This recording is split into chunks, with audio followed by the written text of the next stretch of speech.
Hello history buffs, my name is Chloe Eastwood, I'm a public historian, and today I want to talk about the difference between the past and history. So most simply, the past is everything that's ever happened, it's the context in which we live, it's the foundation of our reality, and it's that thing that we want to feel connected to in order to have that context. Whereas history, on the other hand, is an academic discipline that finds meaning in the past. So it's that way to mine the past for meaning, for good stories, for narratives, for connections. It's a process and a discipline. So that's the main distinction between the two. And this is something that I only ever started thinking about once I got to grad school and I had to confront myself with, well, I sure do know a lot of stuff about the past, but what kind of value can I add to anybody with it? What kind of value can I add to the public or to a company or to the government or whoever? Who would pay me and why should they pay me? And well, for somebody who works in history, that's a pretty big question.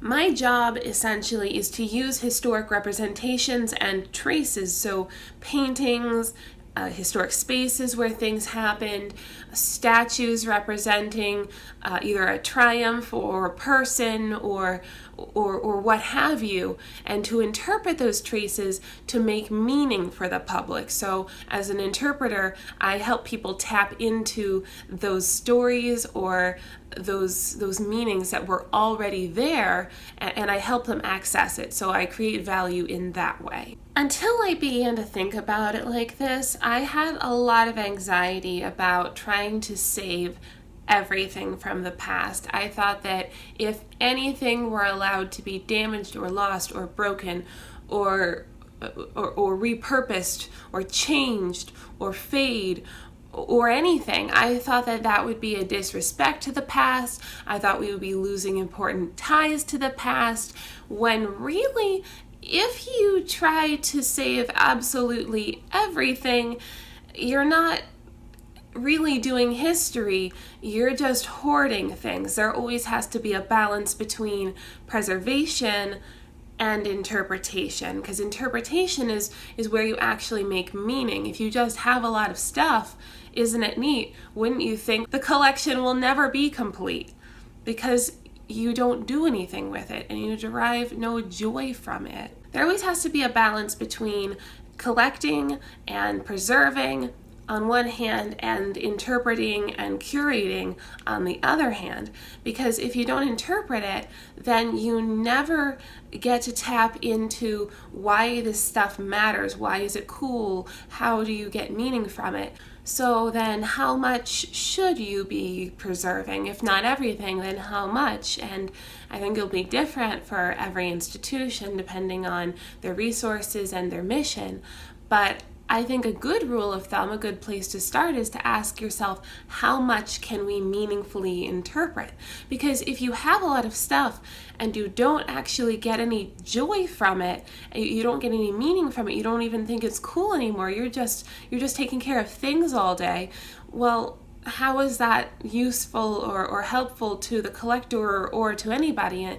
And I mean this when I say collector or anybody. A private collector will face the same questions as a big museum, because if they start their collection from a place of love and they end up just bringing stuff into their house, and maybe it's a habit, maybe they don't even love it anymore, there's always a point where you have enough, or you're taking things in too quickly, and it becomes less about the love and about the meaning, and it becomes more about, I have to preserve these things, I have to spend all my money taking care of them, and it'll be different again based on your level of interest, your mission, your resources, whatever. It'll be different for everybody, but there's always a point where enough is enough. Either you're taking things in too much overall or too quickly all at once, and you can't stop and enjoy them. And that's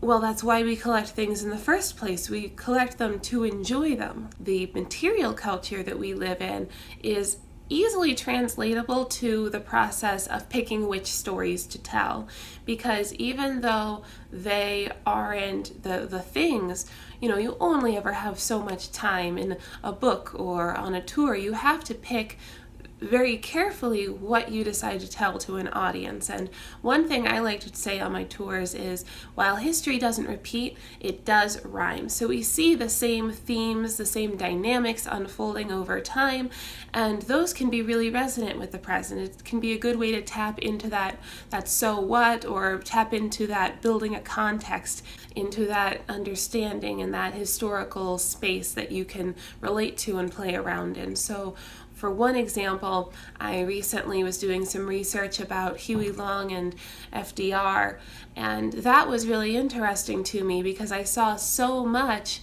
about their dynamic in the dynamic between Bernie Sanders and President Obama. I was thinking, well, this is the same kind of critique. This is the same kind of campaign slogan. This is the same kind of this and that, the same kind of dynamic, and it felt familiar, but it was also interesting to see it happening in the 1930s, 80 years ago. So in the curatorial process, we pick which stories and objects have the most potential for historic meaning. And then in the interpretive process, we mine those objects and stories for as much meaning as possible for the audience that we have. So it always comes back to audience engagement, because otherwise it's just an uncritical recitation of the past. And while it's kind of cool that I can list every president, it doesn't actually add to anybody's understanding of